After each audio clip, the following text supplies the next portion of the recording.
I will say this. There will probably be some classes, some 3-minute classes out there who will be clunky as fuck because now they're 2 minutes. But it's a quality of life change that's definitely needed because I never understood why there are some classes that are 3 minutes and some that are 2. Because it's really detrimental to the party when there's 3 minutes and 2 minutes like intermingled. Sure, you can say, oh, they can burst on their own time, like they can do like off bursts and everything. They don't have to do it at the same time. And you're right. Adding the missing 200. Feel bad for the bishop who needs to Benny all the time though. Because then now the bishop has to be like, well, I have to prioritize this one because the strongest member is over here. But then they fuck over the other people who are also bursting. And it's kind of like, meh. And then like Roar though, now you can time up with Roar very nicely for those who uses Roar. Super good. Super good.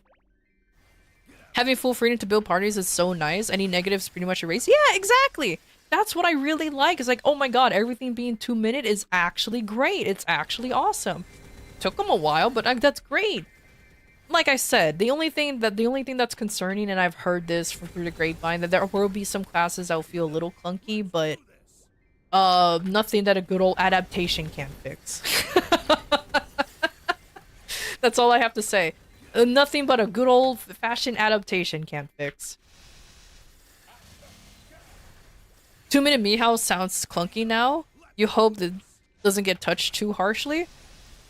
As far as I know, as far as I heard from the Mihail Discord, and I dip my toe in there every once in a while because I do have a Mihail that I want to build.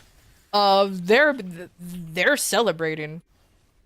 Though I might be wrong on that, because like I said, I only take a glance here and there. I'm not actually active in there. Somehow Kane and Ninelord got buffed for being 2 minutes. And that's the thing though, like meanwhile the Kane Discord, because my secondary is a Kane, fucking, they're like, whoa, we thriving.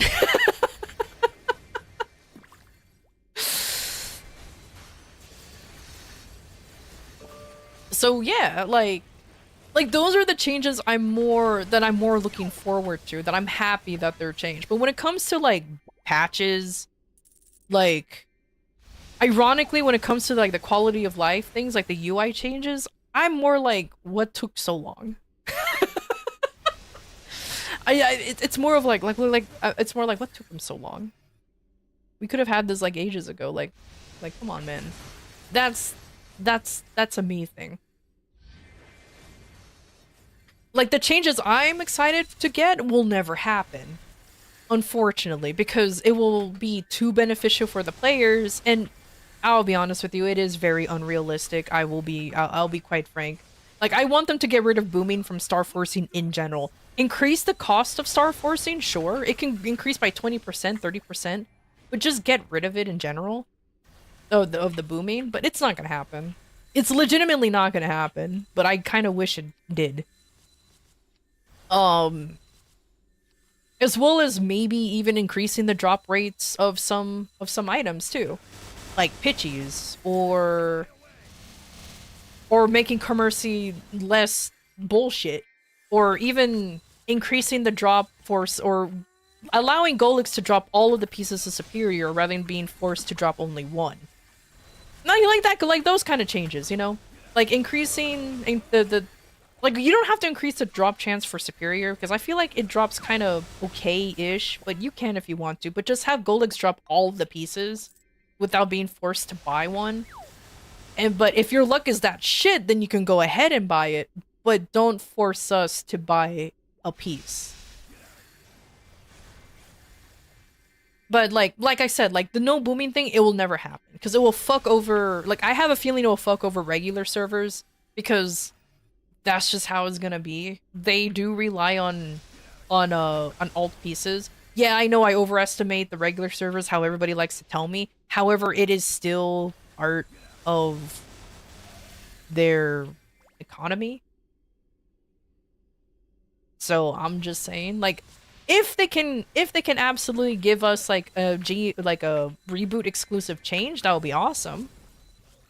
Of the no boom, but then I'll feel bad for those who are in the regular servers, because now they will feel like they're being left behind. So there's like a fine balance there that we kind of need, you know what I mean? People who won't be removed is too powerful, but your solutions to push back progress pushes back progress. Time gates for everyone. The only time gate is like if you can just make money. That's really it. But like I said, my solution isn't exactly like, I'm not saying my solution is perfect either. No. I just don't like the fact that we lose items by star forcing. That's it. That's just a me thing. Is it a definitive? No. No, of course not. I'm not a genius. I'm not an expert in fucking Items MapleStory. I require just played a boons. damn game. But like I said, my changes are not like my changes are just like my own personal complaints more than anything, not actual solutions to anything. Like I don't like star forcing. I really don't like star forcing. And if anybody out there does like it, good for you. I don't like it though. I just don't.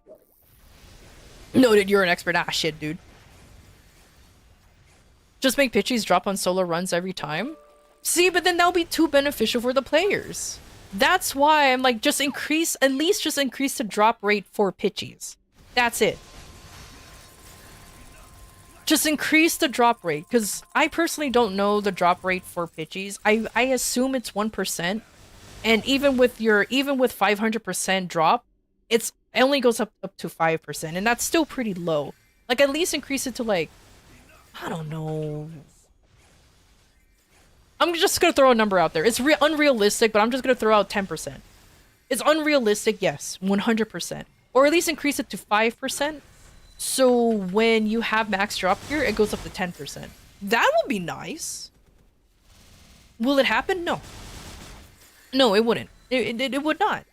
But because I don't know the actual drop rate for pitchies, I'll be honest with you. I don't know if there was any evidence or like them saying how much the pitchies are, but it would be cool to at least have them increase by at least a little bit.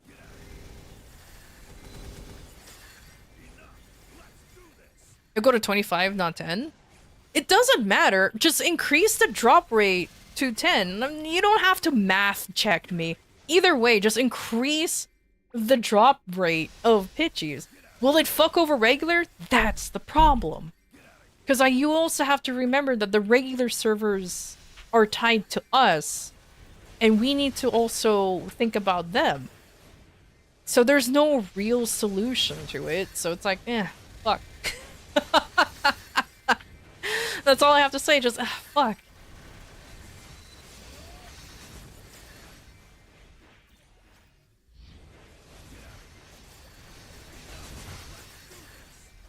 But either way, like that's it. Those are the only things I'm really looking forward to if anything happens like that. But I know it's not, because it's a lot more complicated than what I'm saying.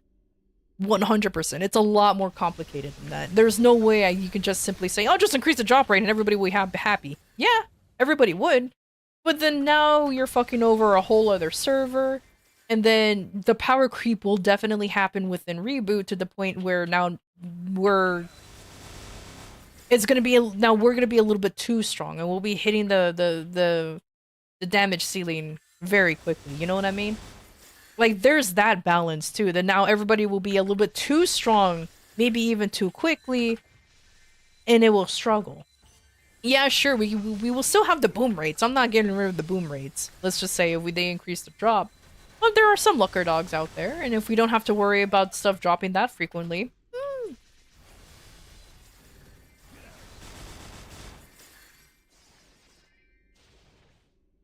Bosses will suddenly have double the HP? Yeah, exactly. So, like, it's a fine balance. This is the reason why I'm not a game dev. It's just a fine balance, but I would just like to have more things that benefit us rather than against us. Now, it sounds silly, but like, for example, I didn't like the changes that Star Forcing is going to be getting soon. I didn't like it, but I knew that it's not going to be a one-to-one copy and paste over to here. I'm glad that Inkwell was like, we heard you, and I'm going to try to find a solution. And that's all he said. That's all I needed.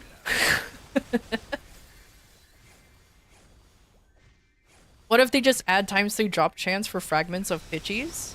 like they do in Warframe, I wouldn't mind that either. See, that's another solution that can be that can be a thing. But again, it still might fuck over regulars. The totem system is basically how I'm gonna call it. The totem system, I'm stealing it from like Final Fantasy 14, or you can even Warframe, where we just get pieces of something, and if you turn in like 10, 20, or 50 of this specific item, because you get one every run, then you get the item that you're looking for. So let's say, for example, you want TC, you want total control, and you've been running X Lotus for a while and he's not dropping it. Well, he's dropping fragments of like a heart fragment or something. And once you get like 100 of them, now you have TC. Oops, you boomed it. Well, you have to run him again in order for you to get another TC, or be lucky that one naturally drops. Like that kind of system. 50 or 100 seems reasonable. Yeah, I want to put it up there like kind of high because of just how MapleStory works. So that's why I'm like 50, maybe 100 for like the pitchies might be like, it sounds a lot, but it feels like it's more feasible that way, because that way you still keep the scarcity or the rarity. Rarity is a much better term of the pitchies, but at least you can get one eventually, so long as you're running the difficulty of the boss that drops it traditionally. Like, you ain't gonna be getting the heart fragments from, like, Hard Lotus. No. You have to run X Lotus, and you have to be running that weekly in order for you to get a chance of the fragment. Still waiting on your TC? I believe in you. But there's a chance? Yeah, so I pretty much agree with you, though. I pretty much agree with you, though, Ammo, with that regard. Just definitely have it so we just build up to the actual item eventually.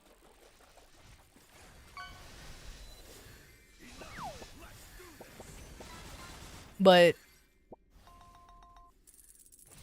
will it happen? I don't think so. That's the only unfortunate thing, is like, I don't think so. I would love it for that to happen, because that's like the main change that I really want, is just to make progression not as painful. They can keep the booming. They can keep how much star forcing is, or what, or it's gonna be. Just have it so it's just be slightly easier to get items. I know you don't need pitchies to clear content, like endgame content, like Limbo or Himbo. I know you don't. I've seen some folks literally running with just Sweetwater, like transpose Sweetwater stuff and 22-star everything with like the best flames and pots they can get. I've seen that. But man, I've seen those same people complain that they can't get jack shit. And it actually feels bad when they literally cannot get anything. Because it just helps with morale. There's only so much dopamine can hit or help to make you stay with a game. Because eventually you start feeling like shit and you just want to quit because, man, I'm not making any progress in the game. This game is treating me like shit. Why should I keep playing?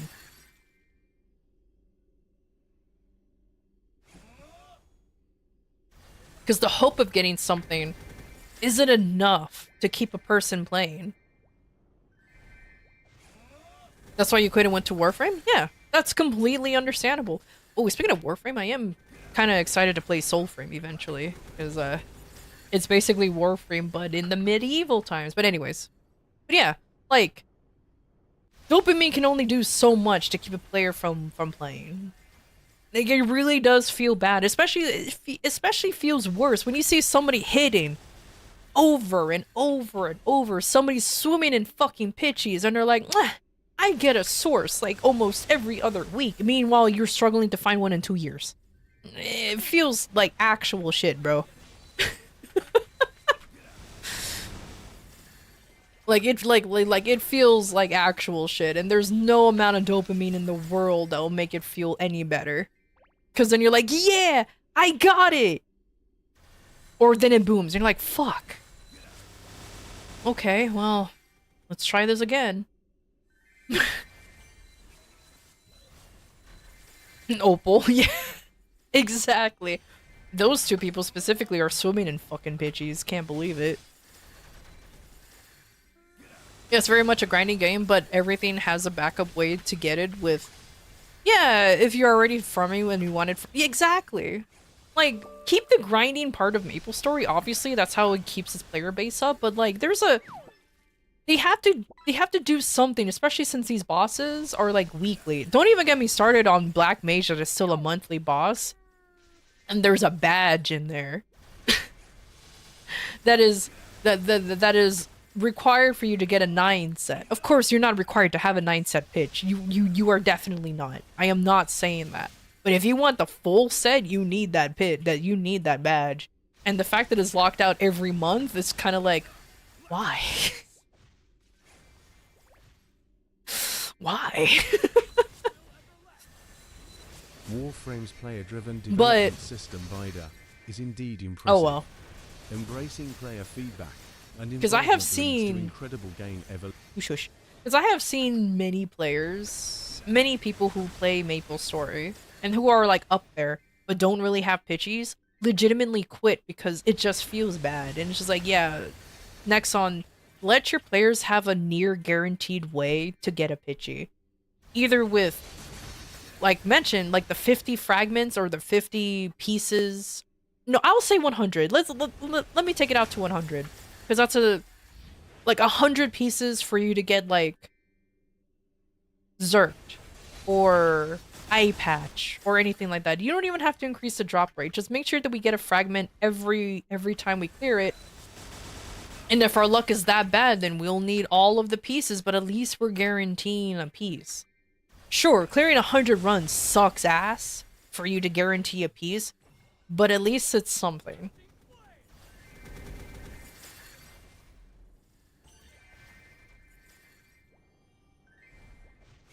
There's a clear disparity in player experience and luck is horrible. As I mentioned, I know a very specific person who's a Bowmaster main, and he undersells the fact that he gets all the fucking pitchies, and he's like, ah, don't worry you guys, you'll get it. It's like, shut up, dude. You get yours, you get a pitchy like every other week. I'm struggling to even find a fucking Zerk.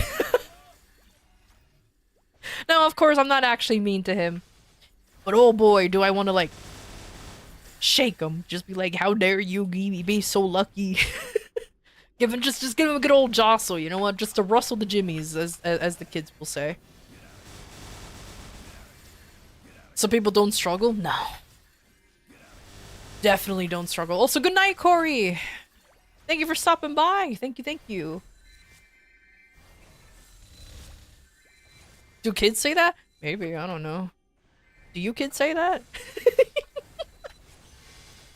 Also, hold on. Random question.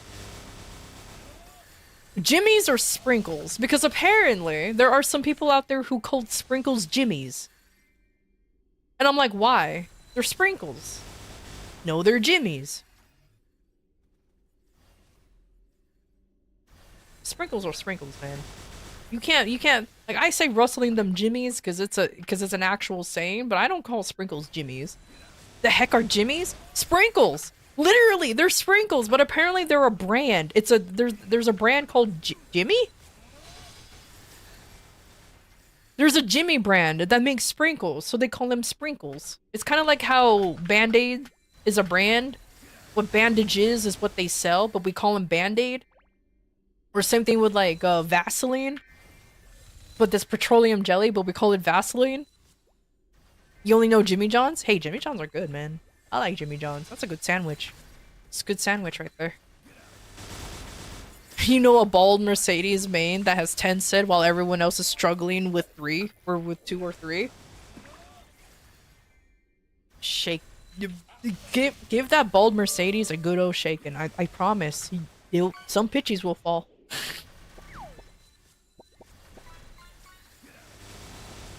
Honestly, you just have better alternative gear. We technically do have better alternative gear, which is Sweetwater.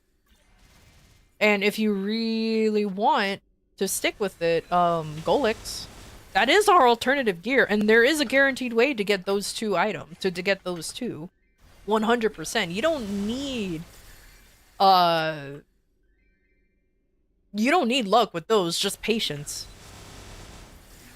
I mean, yeah, but they're not very sexy. You didn't specify so Nexon gave us those alternatives. I mean, I ain't running. I'm gonna be honest with you, I still ain't running Commercy. I don't want to. I'm done with that place. I don't want to. Am I nerfing myself? Hell yeah. But I don't like running Commercy. Oh yeah, the Dawn set. Yeah, thank you. I forgot about the. I don't know why I forget about the Dawn set. I'm literally wearing a piece of it right now. Look at it. I don't know why I forget about that. Yeah.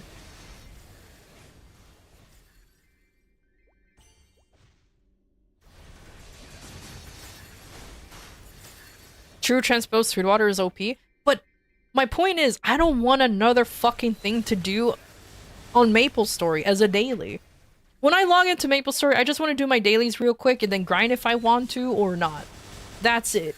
I don't need more shit to do. True. Transpose with Shadow Warrior is powerful. Utilize this synergy efficiently for optimal gameplay. I get it. I get it. You know, when you play MapleStory, it's like, well, why are you complaining? Don't play MapleStory. I do want to play MapleStory, but I do want to play it in how I want to do it. I don't want to be like, oh, I have to run Commercy if I want to make some kind of progress. Like, why? The Tyrant Gear technically counts too? I guess so. That's true. But yeah, Dawn set is barely an alternative, but it is there. I mean, you can technically combine... You can technically use the Dawn set if you're not getting any pitchies. I mean, it is a good alternative in a way, but it's only 3 pieces. 2 if you don't want to transform your slime ring for some reason.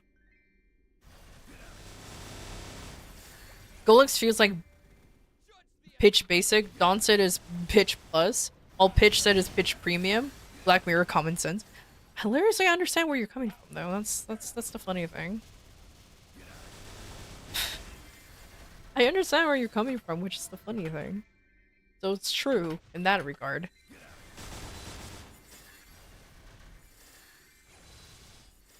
Imagine 30-star tyrants, Jesus Christ. Yeah, I don't know, man. Man, when it comes to like looking at events and all of that, I'm not particularly excited about that. Like, cool that we get to have like a burning max thing. Now they go up 5 levels now. I mean, I guess that's cool, yeah, but like, at least it makes Champion Legion more easily. No, more easily? That's not English. At least it makes Champion Legion easier to achieve. Okay, there you go. Slightly, because you still have to gear up the damn things, but still.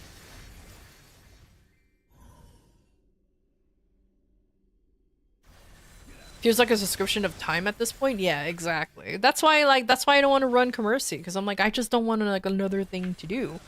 Because like, there's other games I want to fucking play. You know what I mean? Like I'm enjoying my time in Baldur's Gate. I am enjoying my time with RuneScape Dragon Wilds. You know, there are just other things I want to play, but with how MapleStory wants to be, it should be your one and only game. It should be your one and only commitment. I'm just like, man, I'm too old for this kind of commitment, man. I'll play ya, but I ain't dedicating 99% of my time.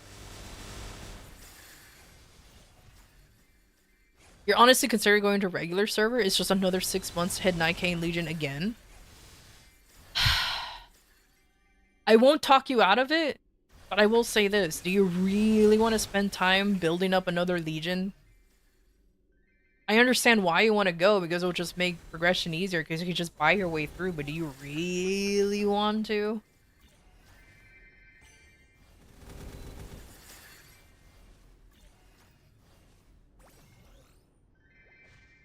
You'll talk him out of it?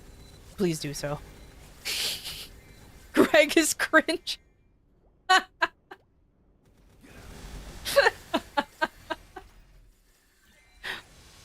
Perfect. You can't go wrong with that.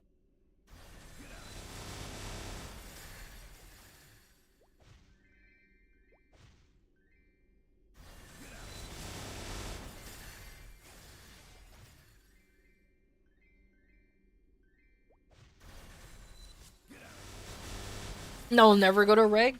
It's working. Other people aren't going because it's cringe. I think I have one character in a regular server, but that's only because I wanted to do the whole Maple Point thing. But then after I realized how much work needed to go into just start getting Maple Points, I was like, nah, man, I'm good. Nah, man, I'm good. I'll survive.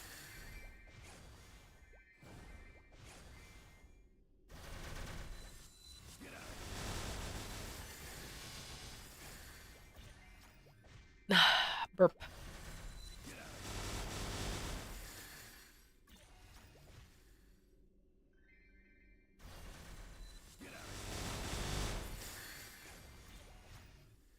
Do I want to? No, I would rather pay to progress Legion champions straight from mid-game content. It doesn't sound so gridge. That I mean, No need to that's the rush.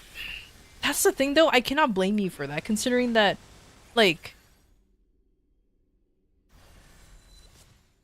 it's not that easy to get your Legion champions up to snuff to fight whatever boss is necessary.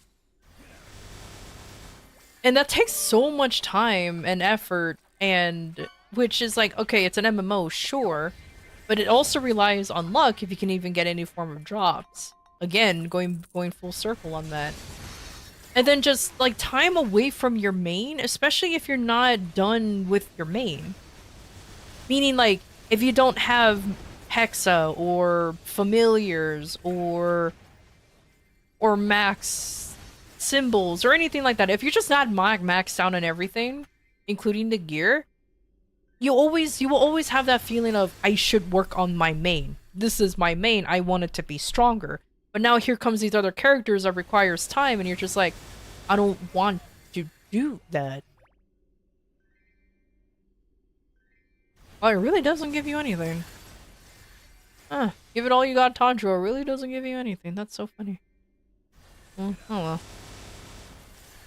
Yeah, there you go. Cannot use Metal Fusion Anvil. You cannot even anvil the Tanjiro thing? Why? Wait, what? So what's the point of leveling up the damn thing if you cannot use Metal Fusion Anvil?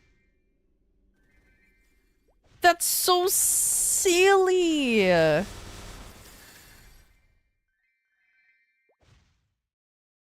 Okay, well, that's...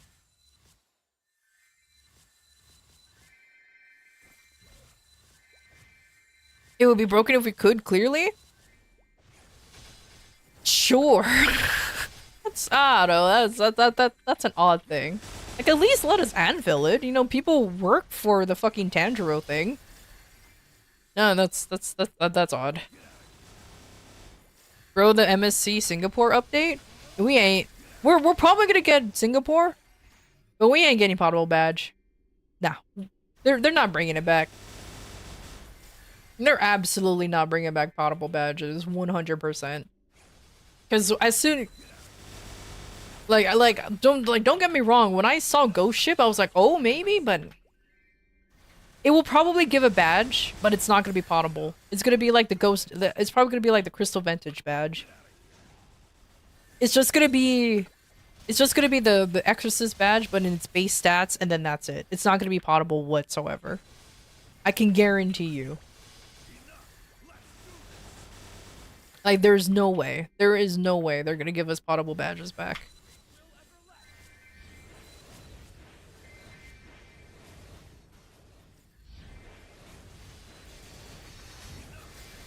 And if I'm wrong, then awesome. Honestly, awesome if I'm wrong and we do get potable badges back. Then I'll abuse Singapore coming back, even if it was for a brief moment, and get that shit on like almost every character I can.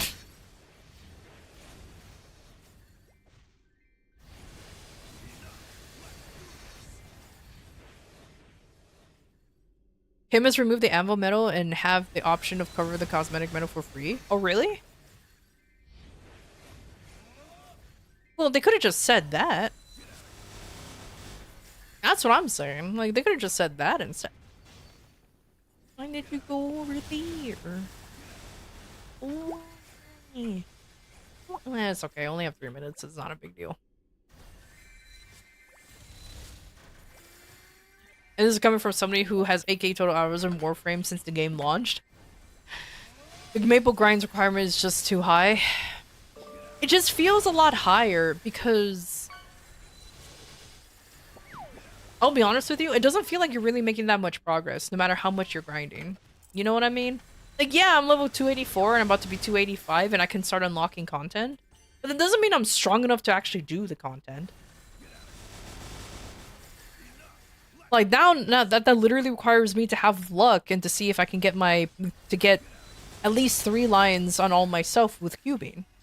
That requires me to at least, hopefully, I can get more, like at least 1 more star in my arcane gear and not having them boom immediately.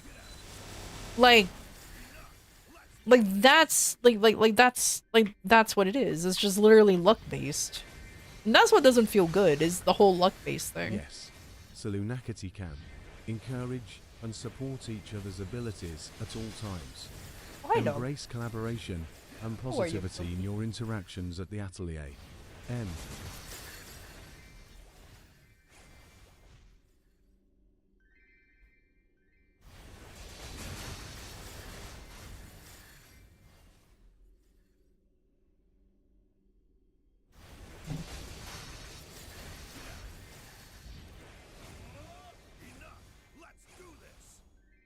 You can I'm mid cut for X Lotus if I once I reach 285. Or not even. Actually, not even. I don't even think I am. I can do it, but I'm barely gonna be contributing.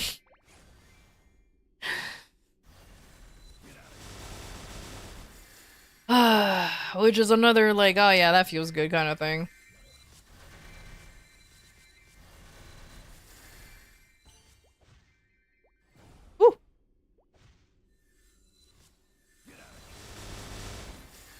I mean, I'm not gonna do another scouter until I reach 285. But yeah, like the grinding, like this type of grinding, the mindless grinding, I do not mind doing. Like legitimately, I really do not mind. Like I said, on my off days, I just have like a 2-3 hour video playing on the side, and I'm listening to that more often than just actual grinding itself. And thank you for the follow. Thank you. And that's it. Like it's really not that. Like, it's really not that bad. I legitimately do not mind. But the luck base of me trying to get drops and star forcing and potentials and flaming, nah man, I ain't got that luck. That's why I can't wait for Soulforge to come out. I legitimately want to play Soulforge. That actually looks like a really fun game because it's basically Warframe, but in medieval times. That's kind of cool. And since it's gonna be a newer game, I am probably gonna play it more often. I want to go into Warframe, but I feel like there's like, this sounds really dumb, but I feel like I'm gonna be so far behind because of just how much there is for Warframe that there's no way for me to catch up. Where Soulframe is like it's a brand new game, so when I start, everyone else is starting.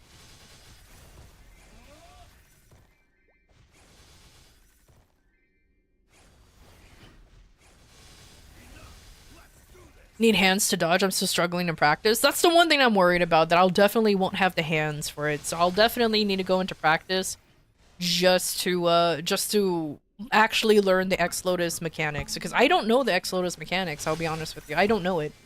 I never bothered looking it up because I think to myself, there's no way I'm gonna be reaching X Lotus anytime soon. Still true. I still didn't reach it anytime soon, but I'm reaching there eventually. So one day I'm gonna get there. Back to the pitchy system. It will be on range from 8 to 12 weeks of bossing. You have 6 to 3 guaranteed pitchies per year.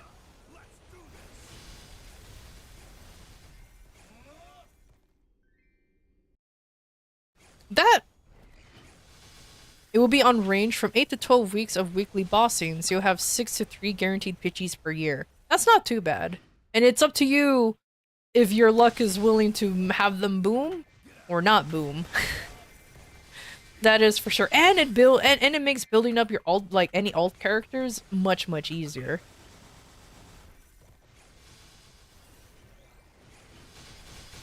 That's with pitchies at the very least. I know, again, I know there's guaranteed ways, like running Commercy. Like, I could be running Commercy on my cane, but... Man, like I said, there's other games I want to play. There's other things I want to do than just constantly be playing MapleStory.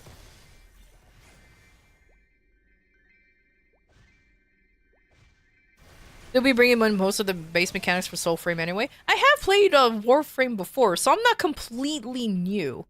Which is the funny thing. The only reason why I didn't play it was... The reason why I didn't stick to playing it, I kept being told by, like, somebody. I don't remember who it was. I never played it on stream, though. That Warframe was super pay to win. And I'm like, oh, I don't want to play a super pay to win type of game. Because, like small doses of pay to win stuff, fine, I can excuse it. Like, for example, MapleStory, especially in Reboot, there are slight pay to win options. I say slight because it's not as bad as like the regular servers, I'll be honest with you. Whereas, like, yeah, you can swipe to get this column, or you don't have to. That's completely up to you. Or, like, what was another, like, swipe option? Like, there are things that you can do to pay to win, sure, but in the end of the day, you can avoid, like, most of it. Whereas I've heard that Warframe required you to, and until I learned down the road, I was fucking lied to. I was lied to so much. It's pay to accelerate, everything's farmable and gain. I mean, everything. That's the thing, though. Until I realized I was lied to, because I guess whoever told me this, they didn't really know what pay to win means. Because yeah, pay to win can if you paid, like, accelerating your progress technically is pay to winny, but the way he described it, he made it sound like if you want, like you just pay $50 right now and you get all the strongest shit immediately and you'll just dominate and you only have like 2 hours in the game. And I was like, oh, I don't like that. Oh, I don't like that at all. And of course, I took his word for it because I knew nothing of Warframe. And then I learned I was lied to, and I was like, well... Warframe doesn't equal Destiny, I'm sorry. You be shitting on Destiny? That's fair. That's fair. I played Destiny for fuck's sake. So why did I fall off of Warframe? I don't know. I think it's because I was playing Destiny and then there was Warframe and I was like, "Oh, I can't juggle these two games at the same time. Let me just stick with Destiny." Man, did I make the poor decision. Oh boy, did I wish I was actually playing Warframe instead of Destiny. Whoopsie poopsie. Oh man. That's okay. That's okay. That's okay. It's fine. Pay to accelerate was on the chart you showed you a few days ago. Oh, was it? Ah. Actually, yeah, I can see that because the fucking ridiculous spikes were kind of a tell. That's for sure. I mean, like, technically speaking, this is a pay to accelerate, this section here, because you definitely get stuff that helps you level up very quickly. Does it make you guarantee a level? Not really. Close, though. Close. Now I'm level 284, baby. One more level. This will probably take me... I'm gonna say it take me 2 months. Did you kill the golden tomato? No. I think the highest I went was like 890. I never actually killed the tomato.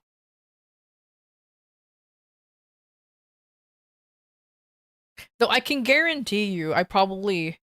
Yeah, I can guarantee you I probably could've if I actually remembered some buffs and shit every time I went in there. Because every time I went in there, I was always missing something. Every time. And if I actually did a proper, like, burst rotation.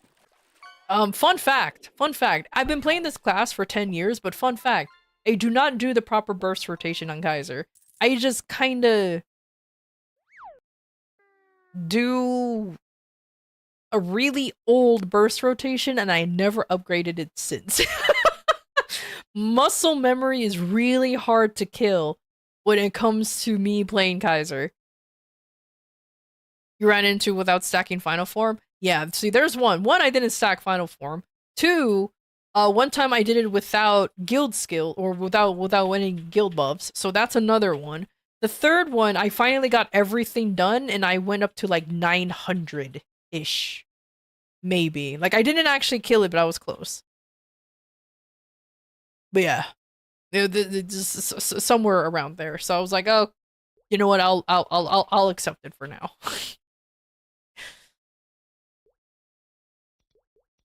But I think I messed up my rotation there, which is why it fucked up.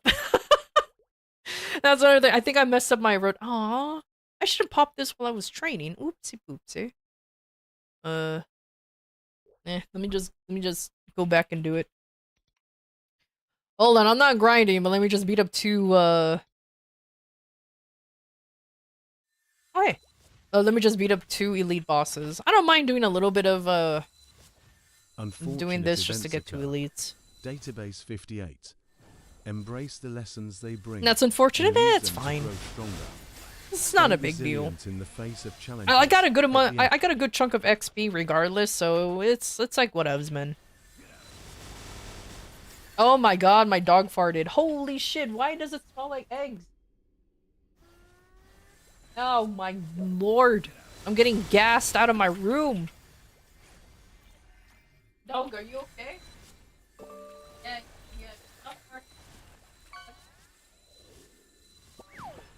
Fucking dying, bros. I'm fucking dying. My dog just, like, did the silent but deadly fart, and now it smells like eggs in here. Whoo, boy. Oh, fuck. And I don't want to breathe through my mouth, because then I'll feel like I can taste it. Ah. Yeah, can you fart outside? Yeah, thank you. Thank you. I appreciate it. Or did you gas yourself out? You better have gassed yourself out because holy shit, that was bad.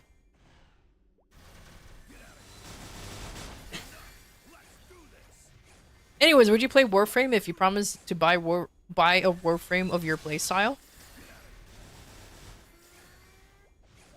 Yeah, I'll play Warframe. I mean, I've been interested in playing Warframe for a while. It's just like I said, it's just for me the daunting thing of like, one, I was lied to, that it was pay to win. And then two,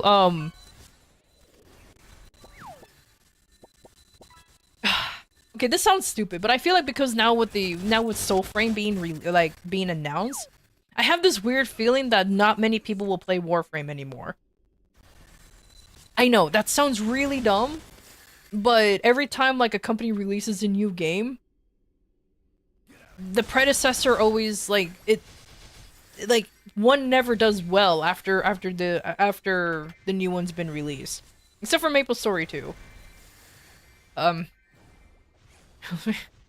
Lord knows what happened to that one. And RuneScape 3, technically. Old school RuneScape is thriving. Play for the story. There's also a dating sim later onto the game. Oh my god. There better be somebody good in there. I'm picky. If Overwatch and Overwatch 2 were at the same time. To be fair, like, I think Overwatch 2 did well for a bit until Blizzard flubbed it and was like, oh, everything that we promised? Yeah, no, that's not happening. And people were like, what the fuck? So I think that was honestly more of Blizzard's fault as to why Overwatch 2 kind of like fell down the wayside. Because they just never really kept any of the promises that they said. Meanwhile, Marvel Rivals, which is like a direct competitor to Overwatch, is doing really well.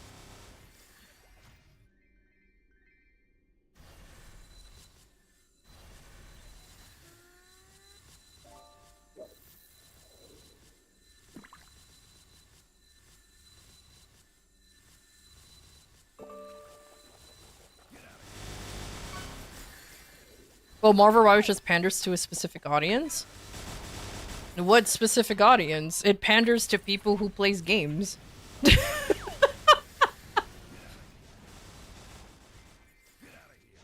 Now, if you're complaining that it panders to the gooners because all of the characters are sexy as fuck, what's so bad about having sexy characters? The voluptuous women and the hot-ass men. What's so bad about that? That's the majority of people who just want sex appeal in their games. Like, I'm sorry to say, but sex appeal does, in the end of the day, win. That's how we humans are programmed to do. If we see something attractive, we're like, yeah, I like you. Yeah, have you seen Venom's ass? Jesus Christ.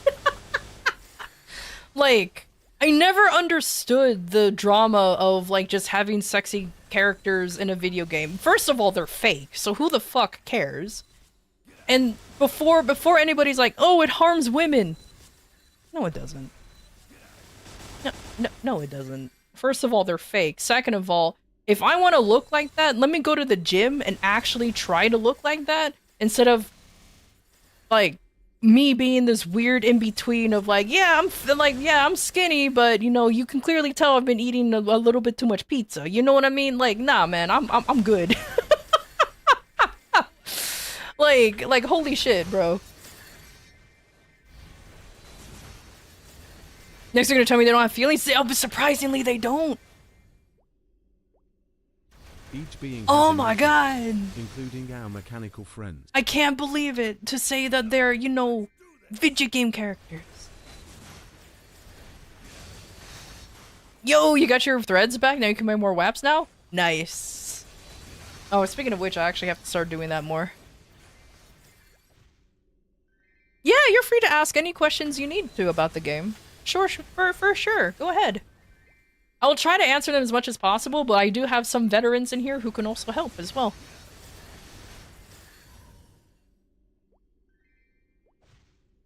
But yeah, before anybody says, oh, like, before that, no.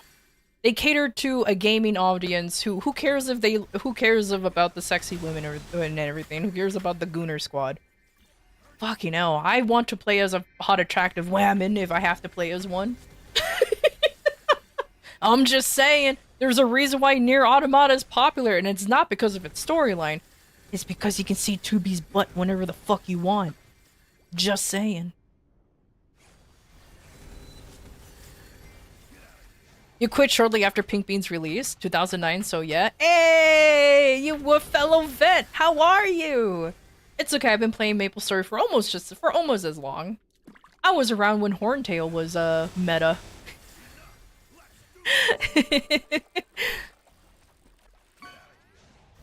Those were good times. Hey, where's my elite monsters? Hey, I need one more. Come on. I'm Italian now. I remember pirate release. Same. I remember little kid me being like, I can't wait to be a pirate. And I didn't even level any of them. I made a Corsair and a Buccaneer, and I'm like, I don't like them. And then proceeded to just continue being a bishop. Oh, those were good times. Used to play on Barra, but ditched your multi-decade to play on Chronos. First of all, wise decision. I'm pretty sure all of us has done that too. Some of us with no choice, because I didn't have a choice because my original account got hacked, and made this account when I came back to reboot. When I came back to play reboot, that's the proper wordage. You're not an elite monster. You're just a goyle, a gargoyle. Get out of here. Oh, I said get. That's true, get out. And you don't count, that's the problem. I don't even want to pop, like, stuff, because I just wanted to be here for the stuff, only. You were genuinely surprised to see your account was still intact? You know what? That's actually pretty, that's actually pretty cool. That you actually managed to have an intact account. Nice. You were one of the fortunate ones.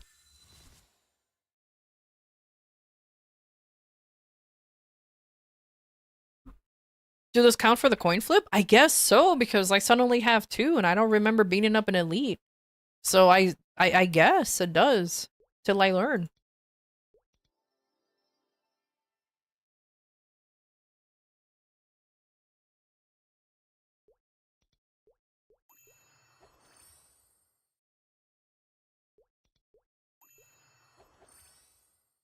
No. Oh hey, I got a title. I forgot you get one eventually. I forgot you kind of get one eventually. Huh.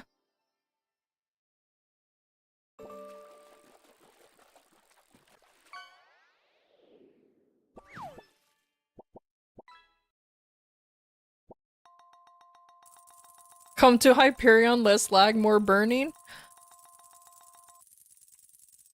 No. I'm kidding. I'm kidding. Life or death? Death it is? Oh. Well, GG, I guess I'm dying. Goodbye, everybody.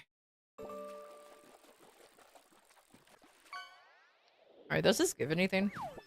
Nope. It's just a cute little title. Man, the titles no, nothing gives anything, huh? Okay, well, let's go. At the moment, you're having a bit of a whiplash of being able to level to 117 in 2 days. I know, right?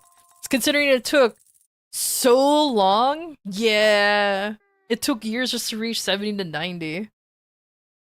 All right, I have to go be a functioning member of your company. How dare you? Tell them no, not right now. Tell them no. Welcome back, Database 58. Your presence adds vibrancy to the atelier. I'm kidding. You need to pay the bills, so adventures, have but awaits fun. with open arms. And thank you for the resub. I appreciate it, Ammo.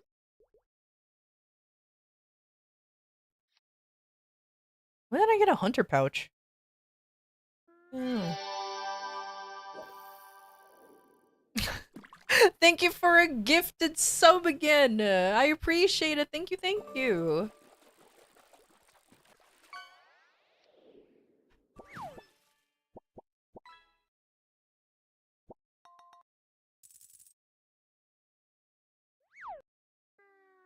But yeah, the fact that now you can reach level 200 in maybe a day or two is wild. Like I still can't get over the fact that you struggled to get to level 200 back in old school MapleStory. Hell, you can still play old school MapleStory now, but it's still wild to think like, man, I remember struggling to get this level and now it's just literally a sneeze and I'm right there. just a quick go achoo. Oh look, I'm level 200 now. When did that happen? It's always been a weird thing to realize. You struggled to get to 30? Yeah! Oh man, like I was struggling to reach 100. I don't think I ever really reached level 100. No, I lied. I think I did on my bishop, but I wanted to do it on my, what do you call it? On my, bowmaster, but it never made it up there. It just never did. Because I was like, man, this is a lot of grinding. I remember being super proud to be 70. Getting bishop was like a huge journey. Yeah, being able to use Genesis, I was the cool guy. Yeah! Man, using Genesis was so good. Memories. Now look. The level cap is now 300. I'm level 284. Oh man, being level 200 means that you'd finally unlocked the game. Ironically. Good times. Good times.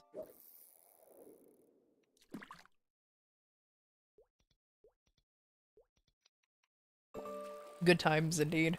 Alright, what am I... I did my dailies. So that works. Oh, I forgot to do the thing! Gordy gourd. Gordy gourd.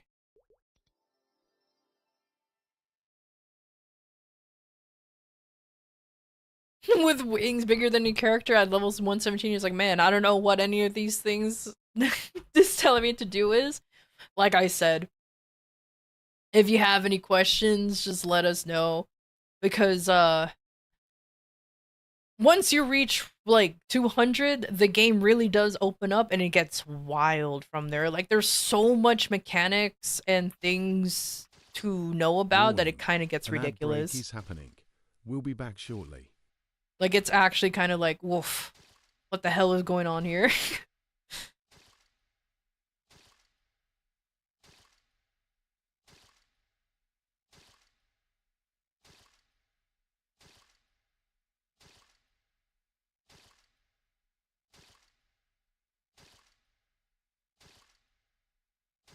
Well, I'm using like 100% of my brain right now.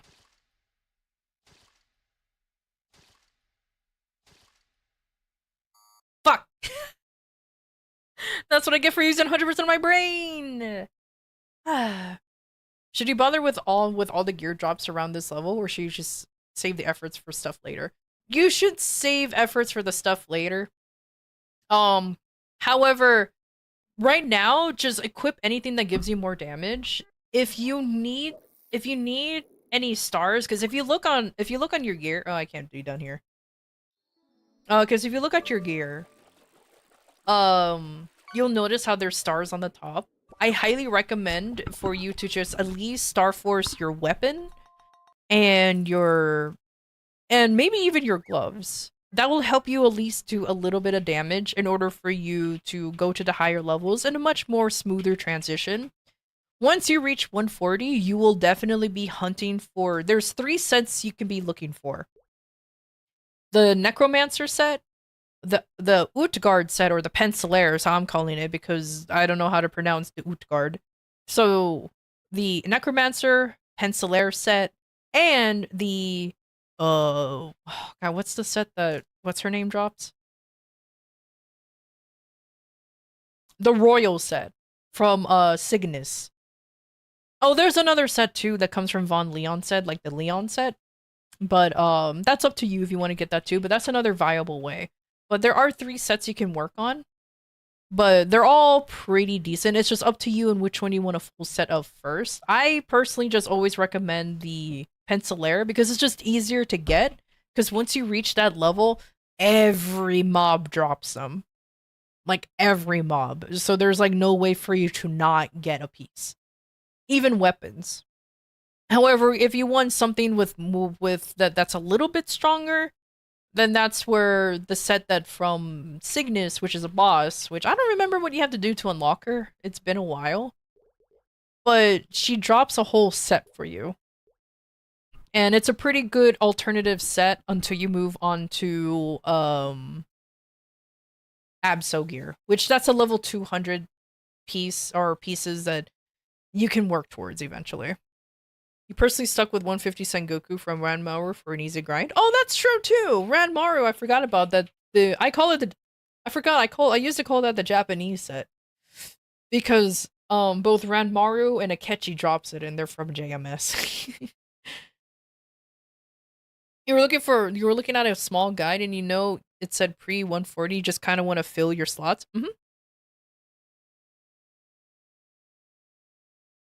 Like that's pretty much it. So until you reach that, you just kind of fill up whatever.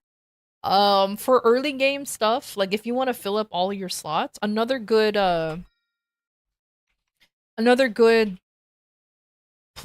place, if you can, go to New Leaf City. There is a quest line that allows you just to buy a ring real quick. It takes like a little bit. And it'll help you fill up your slots pretty quickly. Oh, I also recommend, oh, too bad, you're level 117 already. Theme dungeons. Theme dungeons will actually give you some gear that is kind of rough to get early on, at least in my opinion. I don't know about now, but because it will give you like face accessories. It will even give you a belt, maybe even a pendant, and all that good stuff. Because yeah, eventually you want to see this all filled up with stuff. It takes like 10 minutes. Yeah, it's pretty quick. It'll transfers towards Abso, but that's a talk later. Yeah, that's a later talk. But right now, just focus on just pretty much filling up your slots with whatever you can. And it will work out pretty well. And it is And don't worry if you can't get like a final ring slot, because picking up rings kind of gets annoying, because then you're heavily reliant on hopefully a ring will drop from some bosses.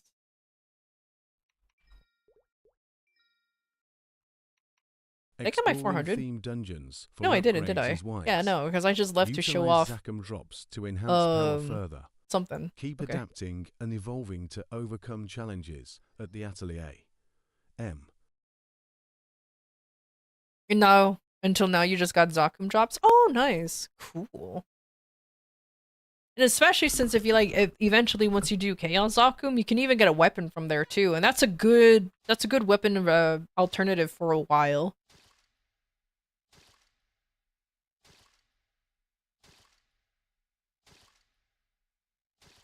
Give me my 400 coupons, please.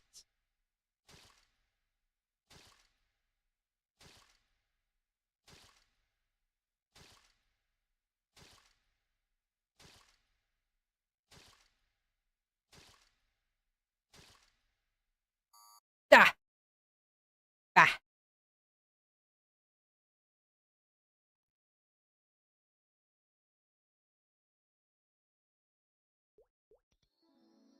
Getting wings at 117 is whack, to be honest. Wait, really? I mean, to be fair, you don't really have to fight anything during the storyline. I mean, yeah, sure, there's Tengu, but it's all QTEs. You're not actually fighting the dude. And it's just nothing but story, as far as I know. I think there were a few mobs that you have to kill, but as far as I know, it's just nothing but story and cutscenes.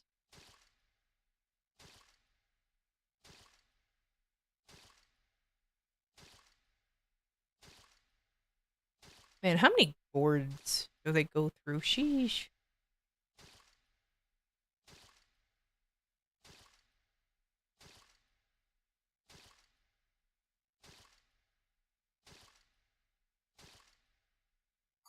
Piss!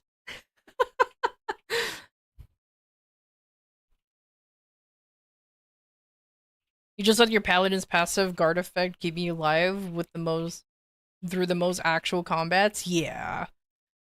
Honestly, the Tengu fight, I didn't like the Tengu fight either, and it was, for me, like, the glitchiest thing out there, because even though you are pressing the button, sometimes it goes, sometimes it doesn't, and all you do is be like, why? What's going on here? I hate this. Yeah, no, I completely understand. Oh my god! Where's everybody in channel 39? Good. It's my channel. My channel. Y'all get out of here, man. Oh, hey, look, a Lara. 134 Lara. Ooh. Except for you, Mango. You can do it. You can be in this channel. Did you clear? Oh my god, I forgot to clear remission on my cane. Nope. You're trying to plan a BM for next month, and I'm including your cane? Yeah, no, I haven't cleared. Go ahead and plan it. I'll clear it. I promise. I forgot to do it before fucking boss reset, because I'm a dum-dum. Oh. God, that feels bad, man. Oh man, 2 crit lines. That's nice. For me, it was the fact that you got 3 pieces. Reset is next month? Yeah. No, it's fine. Next week, sorry? Oh yeah, it is next week. Yeah, so just go ahead and include my cane. I will definitely have it cleared by the time BM is coming up.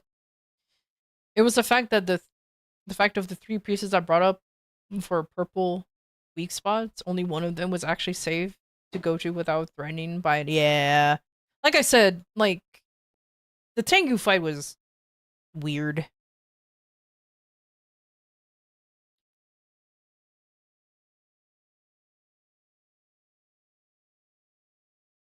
When it says S but it meant space, that threw me off too, because it said S. I'm like, ah, yes, the S button. No, it was space, and it just annoyed me greatly, because I'm like, what the heck, man? But you know what, whatever. It finally, like, I did it, and I've only done it once. I don't intend on doing it on my other characters, even though it would be beneficial, because if I'm on them, I can also be farming on, I can also be doing Threads of Fate with them, but... Oh, speaking of Threads of Fate, ask. Go clean. Thank you. Oh, pro tip, by the way, Penguin. Highly recommend getting these guys up their closeness up to 100. And look for them gathering herbs or chopping wood. Why? Because then it will give you suspicious herb pouches, and those herb pouches will definitely help you not only level up your Reviving alchemy. skills. It will not only help you level up your alchemy, but give you materials for you to make some pretty good potions for bossing and grinding. Like these two are grinding potions, which will definitely help. And pretty good bossing potions here for like a starter kit, which is like these two right here, or these two. They're not bad. They're not bad at all. You get most of the materials from grinding, but there are some herbs that you need to get specifically, usually from gathering, but these nerds here help these nerds here help eliminate that. Or not fully eliminate it, but they help subsidize it.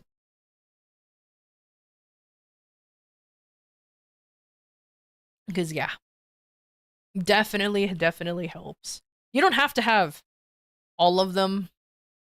I do because, or you don't have to have all of them gather anything. Like I don't have Irabaki doing jack because I can't, because I keep forgetting what potion he wants. I know it's a defense potion, but I just forgot what number it was. But fuck it. Is it 4? Oh, and then I know what. I don't know what and I don't know what good Takadashi whatever he needs. So yeah. Any 110 hat for warriors? Oh, joke's on me, I don't have any of those. And I ain't grinding for that, so Tomodachi, he's gonna fucking stay 0 forever. And I don't even have these two unlocked because I don't care enough. I can make a shit ton of defense 4 potions. I guess I can do that. Probably doesn't even take that much materials to make. He ate the head that you plan on wearing, you didn't read? Oh no! Oh, that sucks! That genuinely sucks! Oh, that... the reason why I'm laughing is I did the same shit too. But on a different thing. Oh no!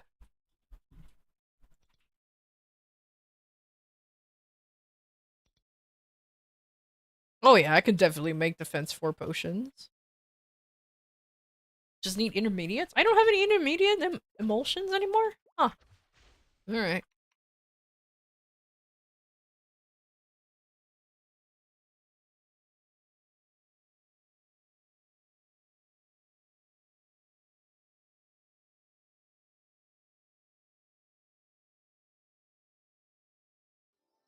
I didn't read you're a true mapler already. You don't have to call us out like that. Like, what do you mean? Like, what is that supposed to mean? What is that supposed to mean?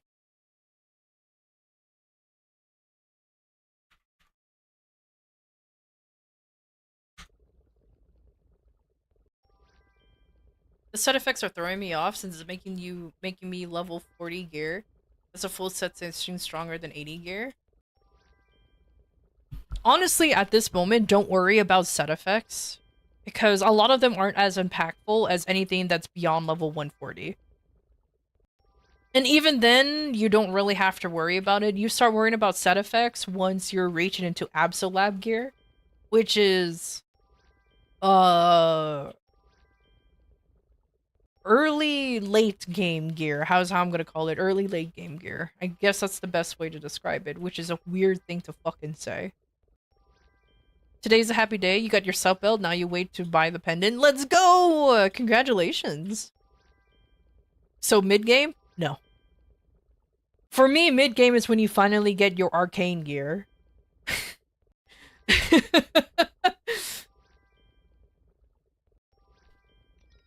Can I open map while I'm doing this? No, I can't. Shoot.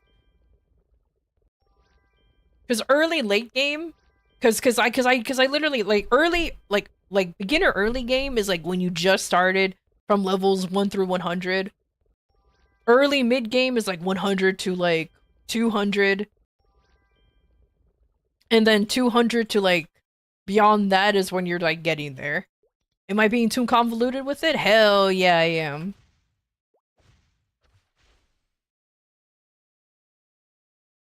I agree as somebody who's starting to get into mid game. You're kind of winging it for most things, but what stats would you look for in epic ability, etc., that you reroll with the honor XP? While That epic is class abilities can be dependent. That is 100% class dependent. If since you're rolling with a paladin, if you are gonna be mostly grinding at the moment and you're not really planning on bossing, I highly recommend for you to get like an item drop rate, uh, damage to normal monsters, and then this one should be meso drop rate. Ignore the strength. I'm so unlucky here. But yeah, it should be somewhere like that. And it can be in any order. It doesn't have to be item first. It can be meso first. I highly recommend to be meso first, then item, and then damage to normal monsters. If you're just gonna be grinding. However, if you're gonna be bossing, like I said, that's very class dependent, and I would highly recommend for you to go to like the Discord for paladins to know what their recommended inner ability is. But at the same time, don't really roll too much because honor isn't too easy to get, and we get 50% discount Sundays. Oh yeah, that's another thing too. Thank you so much, Soluna, for saying that. But right now, don't really worry about your inner ability because we do get Sunny Sundays where it costs 50% less to reroll. And like I said, honor is actually not that easy to come by. There you go. Unless you're like constantly bossing or endlessly grinding or whatnot. So just don't worry about it now. Just make sure that you have at least something that is doable around for the grinding range, and then that's it.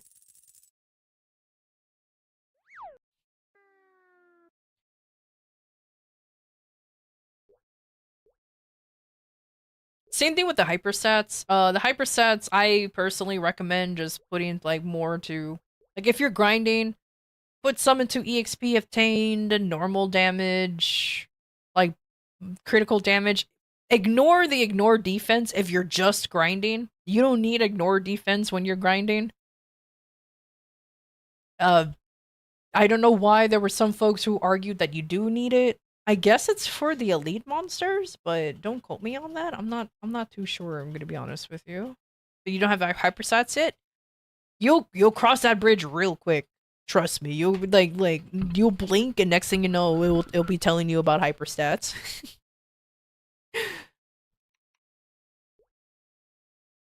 I made so many potions.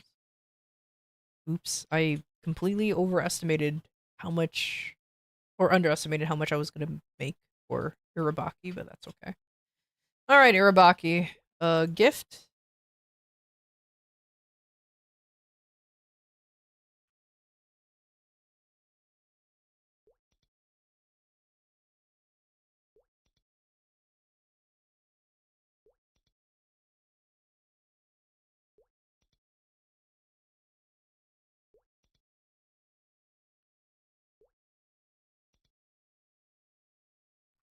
And let me just are you done? Okay, let me just talk. Just mash. Cause you can only get 2. I hate how man, remember for anybody who used to do a lot of Threads of Fate, remember when you manage if you depending on your answers or your questions, you can get 3 closeness? I remember. Pepperidge Farm remembers. Not anymore. And it makes me sad.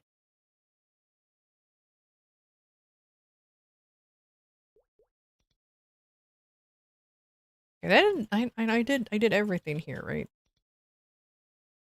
Oh, yep. Yep. Hey. So when do we get the medal? do we get it like right before like the whole thing expires, or do I have to collect everything first and then get this silly little medal? Because I'm pretty sure I have to wait until it's actually unlocked, right? You have to claim everything? Bah. Okay. I don't know who to put some of this stuff on. Okay. I guess I'll do that eventually.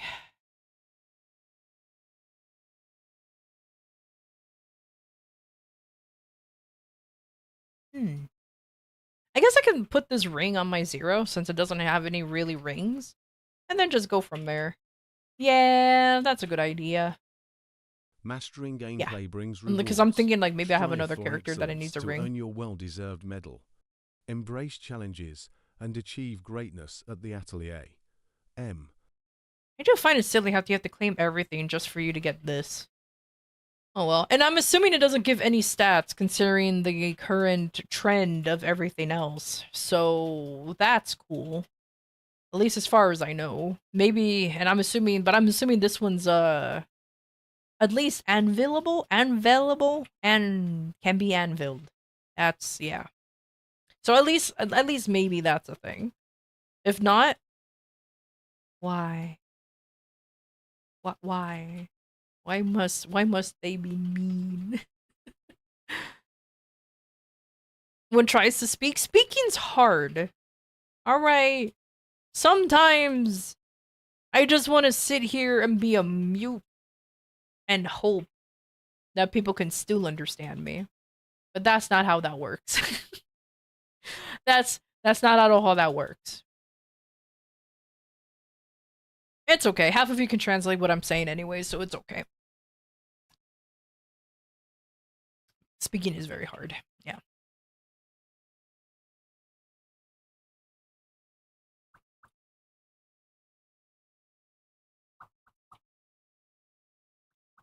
Oh, you know what? I can still change characters because this Threads of Fate is only fucking it's only the thing to lock in all my other ones, so it's fine. All right. First, let me confirm. No. Okay, so let me confirm that my 0. Let me confirm what characters need something. Don't worry, I'll set my. No. No. No. No. No. Just don't let me exit. Just. No. No.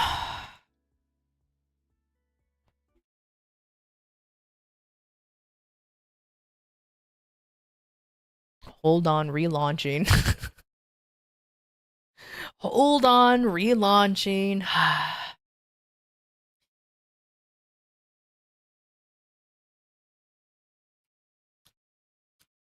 So how y'all doing today? Do y'all like the endless black void that you currently see at the moment? I do. I do. Also, do you still see Wizard that shows up in the splash screens? I never really paid attention to that. Remember back in the day where you used to see Wizard and then Nexon? Those were good times. Oh yeah, you still do. Oh, look at that. For some reason, I thought they got rid of it. I know Nexon bought MapleStory from Wizard, but for some reason, I thought that they got rid of the logo. And I guess the core of the game is still Wizard. Man, remember Cody? I remember Cody. Those were good times. I remember him. Okay, I'll put an invisible login so that way I won't bombard people with my login. Cody was chill. Yeah. Yeah, I remember. I'm legitimately kind of sad that you don't see him anywhere anymore. I don't know why. I just feel kind of bad because I'm like, damn. I know Nexon bought MapleStory from Wizard, but like, can you at least leave him behind a little bit? Sheesh.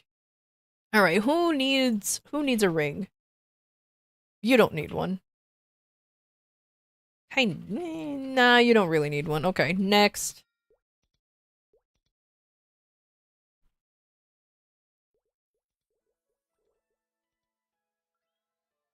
What about you? Do you need one?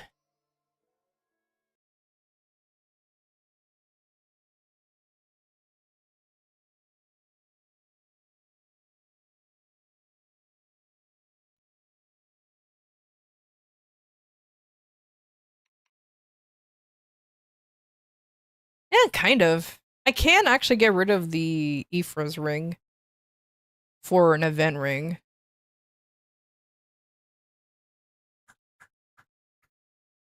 Hmm. Let's see. Okay, my Mihail is a contender. He is definitely a contender with for something. So okay. Let's see.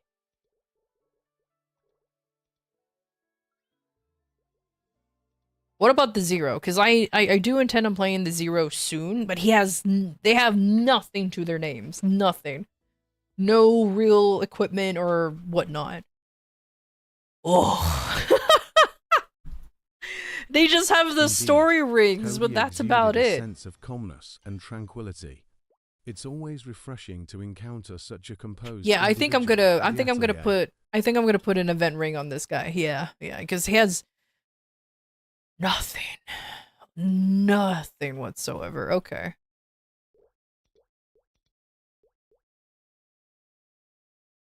Oh, what am I doing? I could just No! What am I No.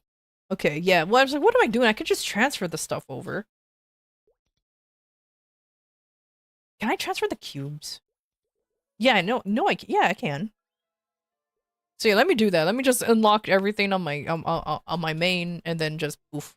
Are guilds something you should care about as a returning player, or just vibe by yourself? You should, you should, can, yes, and definitely being in a guild helps because it will give you some bonus XP and all the because it gives you some skills that definitely helps you in leveling, like extra money. It gives you like a banner of plenty that gives you like an attack buff, even more weapon attack, and all that good stuff. Like it definitely does help.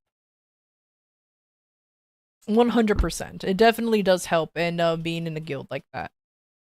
Don't worry about being in a max level guild, just be in an guild. But yeah, it definitely will be useful for sure.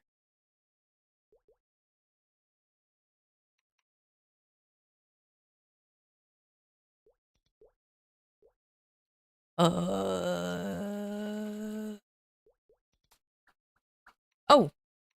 wow.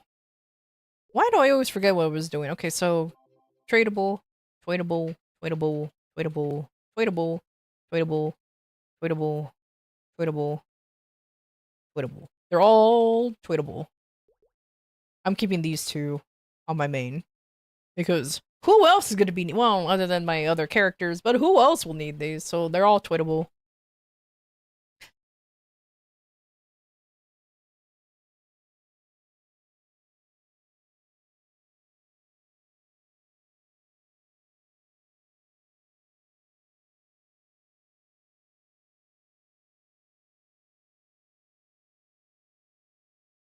Yeah, I should have actually, I should have actually promoted my personal guild, Conclave.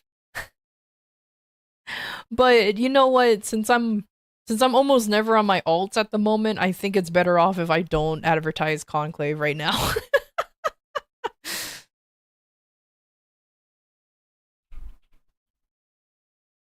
I'm colorblind, so I've been missing one or three colors. No, it's fine. Do the color of the names, item names, mean anything in particular? They kind of do. So they do. It does rely on I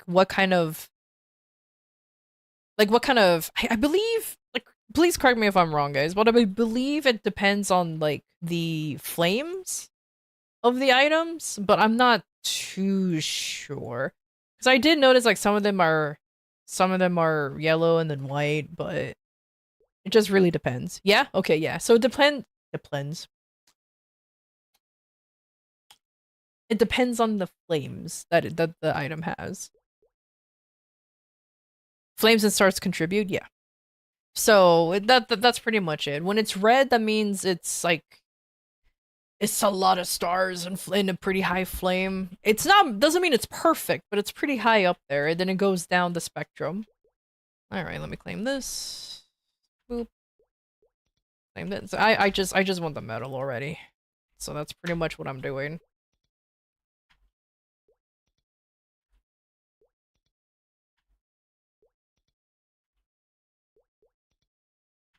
Oh, piss. Claim. Claim. For some reason, I thought I typed down clam. Claim. Claim. Also clam.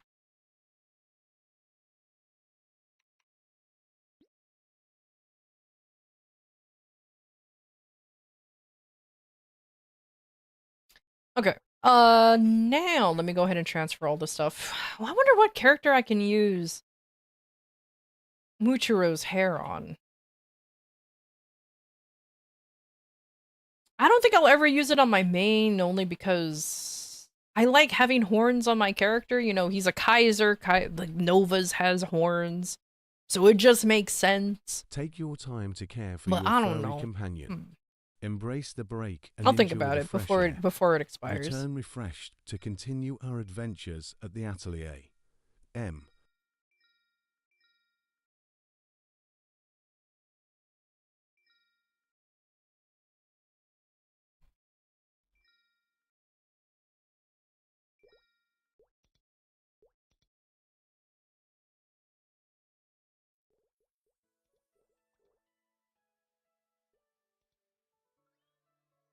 Now for the 0. And that should be good enough.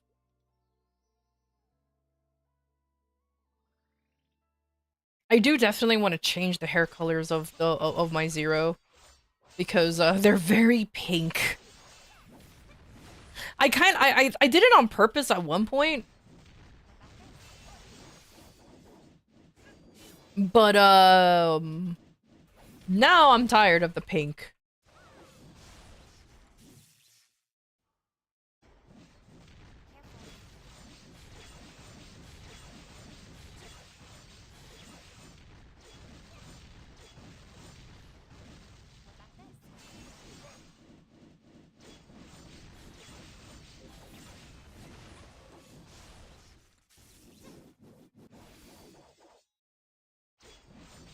I definitely have to learn the controls for 0 again.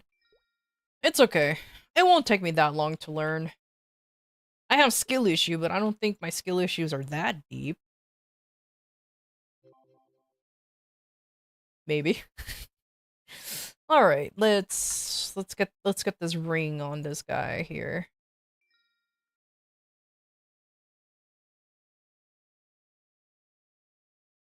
Ooh, 0? Yeah, I'm getting my 0 somewhat prepared for any burning that's gonna happen. Not this current hyper burn, but for the next event.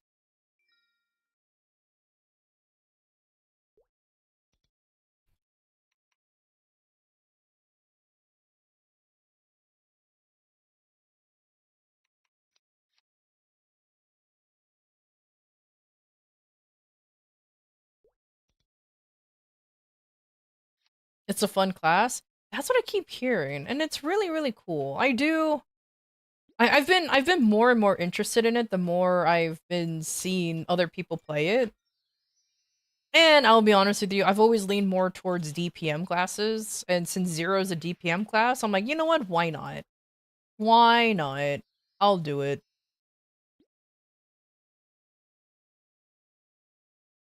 Oh, this one grants legendary potential? Oh, I wasted that. Ah, I'm dumb. That's what I get for not reading. Okay, you know what? It's fine. I wasted it, but it's fine. Ugh, if only I read. That's what I get for not reading. That's okay. Alright, let me just try to get some strength onto this one. A true mapler? Pretty much. I didn't read, and now I fucked it up. Oh well.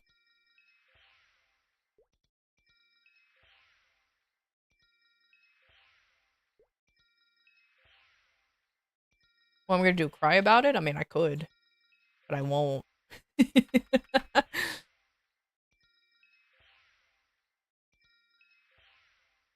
Yeah, I'll definitely need to mess with my keybinds for 0, just so that way I can figure out like how to play the class and everything. To make it easier for me. I guess it's a better approach to it.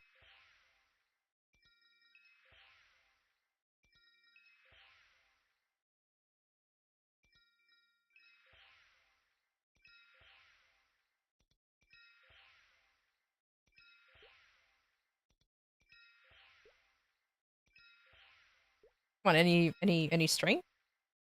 Any good amount of strength? Hmm?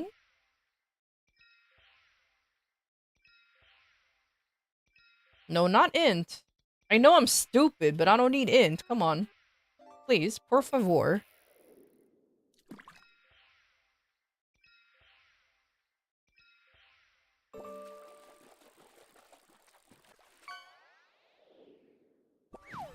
Doesn't even have MP. Does the MP cost even affect though? It doesn't affect anybody who doesn't have MP, right? Because this is technically not MP.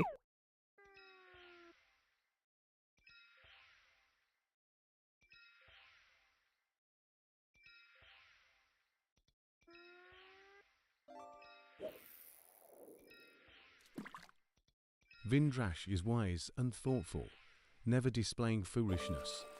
Together, we embrace knowledge and growth to navigate the 8 years' Yeah. adventures with grace. Never did anything foolish before. Good save, good save. And really?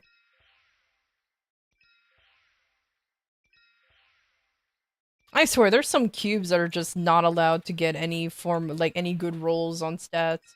And some that are just destined for greatness. I know there was one, but I just don't want the MP reduction.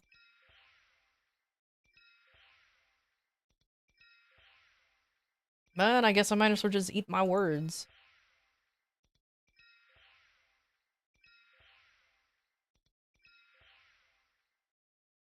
Oh, you know what? That's fine. There you go. Strength and drop rate. Yeah, I'll accept that. There you go. He has a ring now. Woo!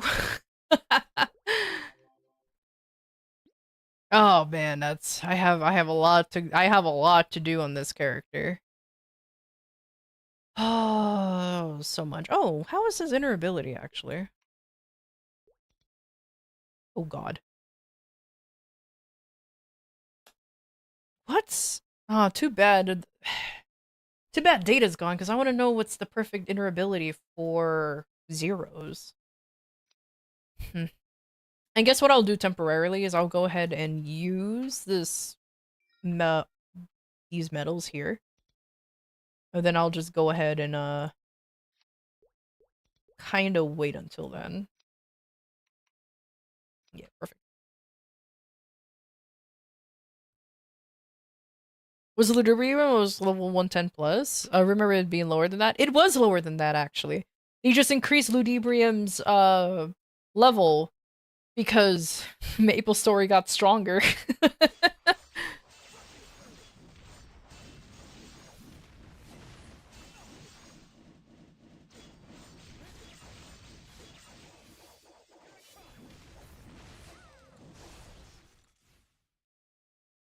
So yeah, they just adjusted it for modern Maple Story's sake, but it used to be not that high.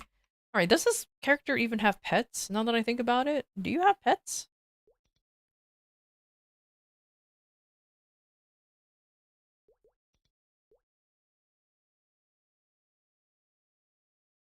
Oh, you kinda do. Okay, I can use these. These were old event pets that I can actually genuinely use. Okay, cool. That works. Nice. That was what I was worried about. Good. Good. Lucky jewelry box. I get it.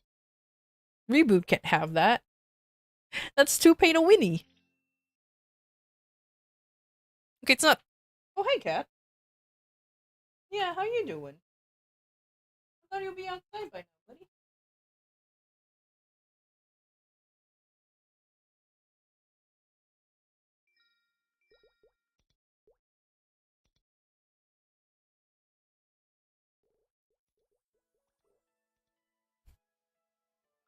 All right, zero.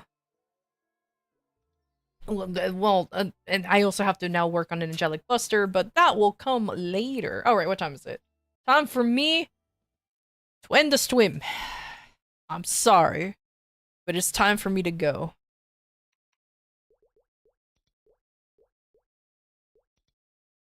But it's alright. I'll be here, AFK, for all eternity. No, my wiki! It's okay. Like I said, go ahead and join my Discord, and I'll definitely answer whatever questions you have. On the Maple Story chat. I used to have guides, but I'm cleaning that part out on my Discord, so kind of disregard everything that's in the Maple Guides channel.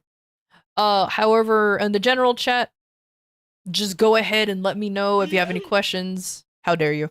And just let me know if you have any questions or anything, and I'll legitimately try to answer. Luckily, I have other folks who also can answer as well if I'm a dumb. So let's see. Like I have a plushy little croissant, and I've been playing with this thing as like a squishy thing for a while.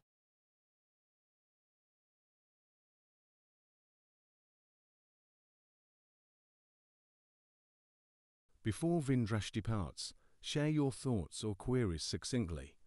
Embrace the moment and make the most of your interactions. Let your curiosity guide you at the atelier. M. Not my owl actually helping in advertising. I appreciate it, but it's just like kind of surprising. But you know what? I'm not mad at all. Oh, there was one person I was gonna raid, but it looks like he's not on. He would have been a good encyclopedia. Hmm. Oh well. It is what it is.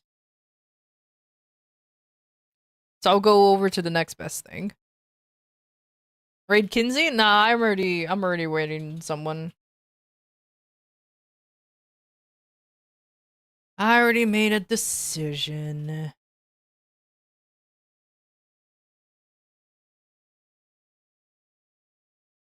Okay.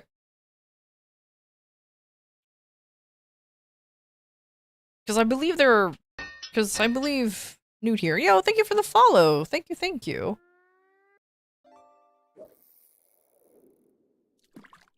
If I'm brave enough, I would definitely raid someone a lot bigger than me. Like, for example, what's his name? Matt. Or misusing, but, it's okay. Anyways, this person right here is actually really good to answer questions if you need any help, if you want, like, another streamer to answer your questions as well. They're actually pretty good at that, and they main zero, so that's a class. But yeah, thank you everybody for stopping by. Thank you for hanging out, having a good old time. And I will see you guys actually next week. Like I said, I will be gone for the rest of the weekend because I'm going to be meeting up with my old friend of an old friend of mine. However, I'll still be around in the Discord as much as possible. But I'll see you nerds next time. Goodbye.